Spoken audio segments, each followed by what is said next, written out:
Alléluia. Père, merci pour ta présence.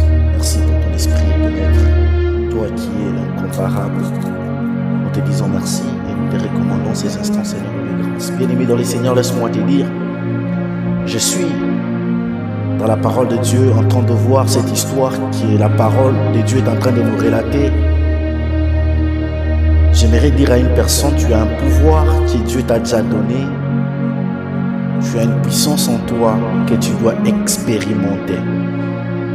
Bien-aimé, tu vas comprendre avec moi que dans le livre de Genèse 2, 19, on comprend que Dieu met l'homme dans le jardin, mais tout ce que l'homme était en train de dire, c'est ce qui est en train de se faire. Quand l'homme donnait le nom à la créature, c'était le nom qui restait à cette créature que l'homme était en train de donner comme nom. L'homme avait le pouvoir de donner les noms. L'homme avait le pouvoir caché dans sa bouche. Tout ce que l'homme disait, ça s'est créé, ça s'est scellé. Ça s'est scellé. Et Dieu suivait ce que l'homme disait. Pourquoi? Parce que c'était une puissance que Dieu avait donnée à l'homme. C'est pourquoi avant que Dieu puisse créer l'homme, Dieu a dit, faisons maintenant l'homme à notre ressemblance. Or, pour que Dieu puisse créer l'homme, Dieu a d'abord commencé par parler. Ce qui veut dire, le parler de Dieu, c'était les faits. Quand Dieu parle, il fait directement. Dieu ne parle pas pour rester, mais Dieu parle pour faire directement. C'est pourquoi Dieu a dit, faisons maintenant l'homme à notre ressemblance. Faisons maintenant l'homme à notre image. Et l'homme qui est venu comme l'image de Dieu devait aussi avoir cette capacité de parler. C'est pourquoi quand Adam est arrivé, Adam a commencé à parler. Toi, à partir d'aujourd'hui, tu seras appelé lion. Toi, à partir d'aujourd'hui, tu seras appelé pigeon. Toi, à partir d'aujourd'hui, tu seras appelé aigle. Et il parlait les choses restaient telles qu'il parlait. Mais vous allez comprendre que par après, quand le diable est venu, le tenteur est venu, il a trompé la femme et l'homme a perdu ses pouvoirs. Pendant que l'homme a perdu ses pouvoirs, Dieu par son amour, il est revenu encore pour réparer, pour permettre encore à l'homme d'arranger son chemin avec Dieu. C'est pourquoi Jésus-Christ est venu. Jean 3,16 est en train de nous dire que Dieu, Jésus-Christ est venu. Dieu a tant aimé le monde qu'il a donné son Fils unique afin que quiconque croit ne périsse pas, mais qu'il ait la vie éternelle. Il n'a pas voulu nous laisser périr, mais il a voulu nous sauver. Alors, quand Dieu nous a sauvés par Jésus, qu'est-ce qui s'est passé? Naturellement, je peux parler de quelque chose. Naturellement, ce que nous devons savoir, c'est que Dieu a commencé par faire des choses avec Noé. Il a recommencé à faire des choses avec Moïse, mais les choses n'ont pas pu marcher. Mais qu'est-ce que Dieu s'est dit? Dieu s'est dit non. Apparemment, tous les hommes que je suis en train de me choisir comme serviteur, tous les hommes que je suis en train de prendre, ils n'arrivent pas vraiment à la fin de ma mission. Mais qu'est-ce que je dois faire? Bon, je dois vraiment aller moi-même. Peut-être il y a quelque chose qui se passe dans la créature, dans les hommes, au milieu des hommes, dans les corps, dans la chair humaine, que moi, je n'arrive pas à comprendre. Alors, je dois d'abord moi-même descendre, prendre la chair, pour d'abord écouter les sensations, les émotions qu'un homme peut sentir, ce qui leur pousse à ne pas aller jusqu'à la fin de ce que moi je lui donne comme mission. Comment? C'est pourquoi Dieu a envoyé Jésus. Quand Jésus est venu, un Dieu sous la forme humaine qu'on appelle Emmanuel, il est venu sur la terre. Et quand il est venu sur la terre, il a pris la chair humaine. Mais ce qui s'est passé, tout ce temps aussi, tout s'est passé encore très bien. Mais lorsque Jésus a fait la prière de 40 jours et 40 nuits, le diable est venu. Mais quand le diable est venu, Jésus était en train de parler, le diable aussi était en train de parler. Jésus est en train de parler, le diable aussi est en train de parler. Directement, quand après, Jésus, parce qu'il était Dieu, il a pu trouver la victoire.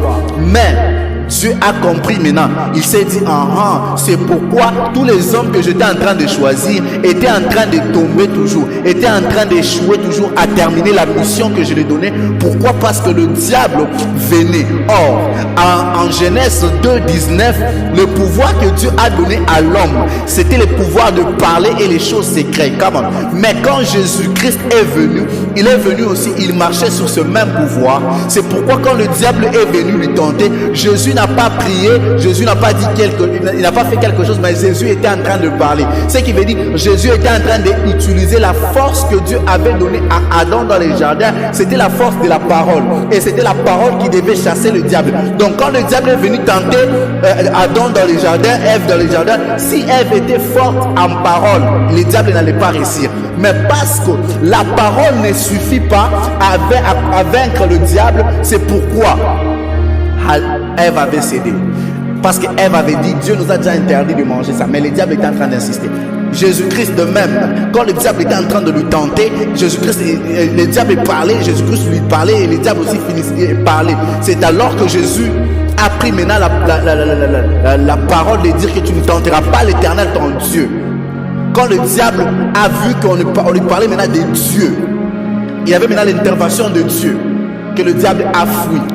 Mais un jour, ce qui me plaît, c'est qu'un jour, quand Jésus-Christ voulait partir, les disciples étaient tristes. Ils ont regardé Jésus, ils ont dit, ah, cet homme qui faisait le miracle, cet homme qui était prêt à ressusciter même parmi les morts, cet homme qui ressuscitait les morts, cet homme qui priait pour les paralysies, cet homme qui priait pour les aveugles pour retrouver la vue, cet homme voulait partir. Comment on va rester? Cet homme, on était fiers de lui. Cet homme était autour de nous. Quand on marchait avec lui, on était fiers parce qu'on savait que tout celui qui pouvait se présenter devant de nous comme un malade, comme un problème, une personne qui a un problème, Jésus-Christ avait une solution face à la personne en question. Mais Jésus-Christ les avait déjà réservé quelque chose. Un jour, les disciples sont allés encore trop loin pour dire à Jésus, apprends-nous à prier. Pourquoi ils ont posé la question à Jésus, apprends-nous à prier? Parce qu'ils se sont rendus compte que la prière que Jésus faisait avait des effets que la prière que eux faisaient. Ils se sont rendus compte qu'il y avait une différence entre la prière que Jésus faisait et ce qu'eux faisaient. Et ils ont demandé à Jésus, apprends-nous comment prier. Parce qu'un jour, ils étaient là en train de prier, ils chassaient les démons ne partaient pas. Quand Jésus est venu, il a dit, c'est genre les démons part avec les gens. Donc par là, ils ont compris que non, il y a vraiment des choses que Jésus ne nous dit pas, mais on doit faire. Alors quand Jésus a voulu partir, Jésus voyait déjà les problèmes. Jésus est venu sur la terre pour voir c'était quoi les problèmes qui faisaient vraiment tomber les hommes. Quand les hommes devraient marcher avec Dieu, c'était quoi la base qui les retirait afin qu'ils ne puissent pas réussir la mission que Dieu leur a donnée. Maintenant, quand Jésus est venu, Jésus a vérifié tout cela et Jésus s'est rendu compte que c'est vrai. Les hommes avaient raison de tomber. Maintenant, quand ça, il a voulu partir, les disciples étaient tristes pour dire à Jésus, tu es parti. Jésus a dit non, je ne vous laisserai pas orphelin. Je vais vous envoyer le Saint-Esprit.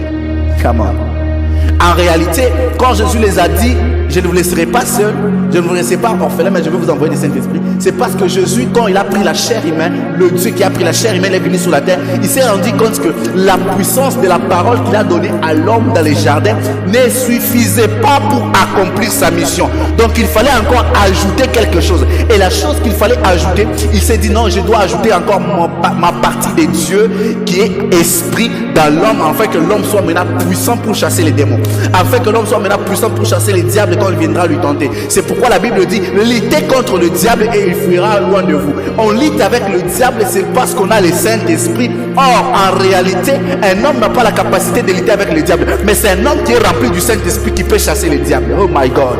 C'est pourquoi, une fois quand Jésus était en train de chasser les démons, les gens ont dit c'est le prince des démons. Pourquoi? Parce qu'en Jésus, il y avait une capacité de chasser toutes sortes de démons. Je parle à une personne. Écoute, mais quand le Saint-Esprit est venu, je suis dans le livre des Actes des Apôtres 2, 3. Qu'est-ce que la Bible est en train de dire? La Bible dit, la langue est descendue, ils ont commencé à parler en langue, mais ils se sont séparés les uns des autres, les séparant les uns des autres.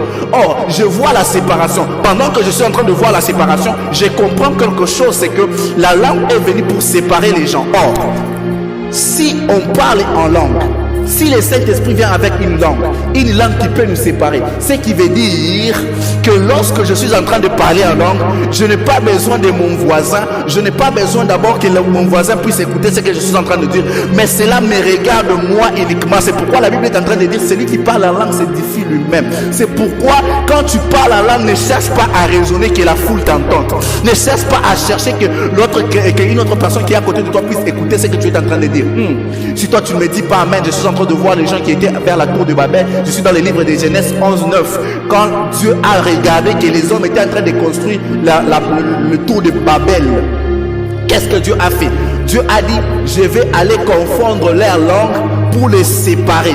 Quand Dieu a confondu la langue du peuple qui était en train de construire la tour de Babel, la langue et la brochaya, quand ils ont commencé à parler dans diverses langues, ils se sont séparés les uns des autres, chacun a pris sa destination, tout le monde a laissé ce qu'ils étaient en train de faire. Pourquoi? Parce que la langue était différente. Ce qui veut dire, quand Dieu avait descendu, Dieu a voulu confondre la langue contre les habitants qui étaient en train de construire la tour de Babel. Il a fait ça pour les séparer. Mêmement dans Actes des Apôtres 2:3, Dieu a fait encore la même chose qu'il avait fait autour de Babel. Ce qui veut dire, Dieu a voulu séparer les disciples. Il a voulu les séparer chacun selon son ministère dont il est appelé. Ce qui veut dire, quand les disciples étaient en train de parler en langue, les disciples n'ont pas cherché à voir si les voisins étaient en train d'écouter ce qu'ils étaient en train de dire, mais ils étaient en train de parler en langue parce qu'ils savaient que Dieu était en train de les écouter. C'est pourquoi la Bible est en train de dire, celui qui parle en langue ne parle pas aux hommes, mais il parle à Dieu. Ce qui veut dire, quand on parle en langue, on ne parle pas aux hommes, mais on parle à Dieu. Alors quand on est en train de parler à Dieu, on ne parle pas aux hommes. Alors on ne peut pas d'abord s'inquiéter pour les hommes, parce que Dieu lui-même sait pourquoi il a fait le parler à langue qui est différent, le parler à langue qui est compliqué, afin que l'homme ne puisse pas comprendre, mais que l'homme qui parle en langue puisse comprendre. C'est pourquoi vous allez comprendre que c'est Dieu qui a séparé ces choses. Alors, quand vous voulez parler en langue, quand le Saint-Esprit descend sur vous, vous remplissez du parler en langue, ne cherchez pas à montrer aux autres ce que vous êtes en train de dire, mais cherchez d'abord à écouter ce que Dieu veut dire dans vos parlers en langue. Par là, vous allez maintenant comprendre ceci. Jésus-Christ, je suis dans le livre de Marc 3:15. La Bible nous dit, je vous ai donné le pouvoir de chasser les démons, de prêcher et de chasser les démons et de guérir les malades. Le pouvoir que Jésus a donné, a remis à l'homme, c'est le pouvoir que Dieu avait donné à l'homme dans les jardins. Or, pour chasser un démon, on doit parler. Pour guérir un malade, on doit parler. Ce qui veut dire, Jésus-Christ a d'abord commencé, avant d'envoyer le Saint-Esprit, Jésus-Christ a d'abord commencé par remettre à l'homme le pouvoir que l'homme avait perdu dans le jardin. Et après ça, il a ajouté maintenant le Saint-Esprit. C'est pourquoi, quand maintenant le Saint-Esprit vient dans l'Acte des Apôtres, le Saint-Esprit ne vient pas seul, mais il vient avec les parler en langue. Ce qui veut dire, pourquoi le Saint-Esprit est venu avec les parler en langue? Le Saint-Esprit est venu avec les parler en langue parce que nous devons parler en langue. C'est une puissance que Dieu avait donnée à la création au début, dans Genèse 2:3, dans Genèse 2:19, qui était comme un pouvoir, le parler était comme un pouvoir, et le Saint-Esprit est venu pour maintenant accomplir, pour maintenant nous donner cette force qui doit accompagner la langue. Donc quand tu parles en langue, il y a une force du Saint-Esprit qui est derrière cette langue pour accomplir des grandes choses, pour accomplir des choses que Dieu est en train de désirer, pour accomplir l'œuvre de Dieu. Donc maintenant, tu n'as pas seulement le pouvoir de parler, mais tu as aussi le pouvoir du Saint-Esprit. Alors, prends maintenant ces deux pouvoirs et avance avec ça, réussis avec ça, prie avec force, que tout ennemi, que tout diable, que toute sorcellerie qui viendra, que toutes sortes de sorciers qui viendront pour t'étouffer.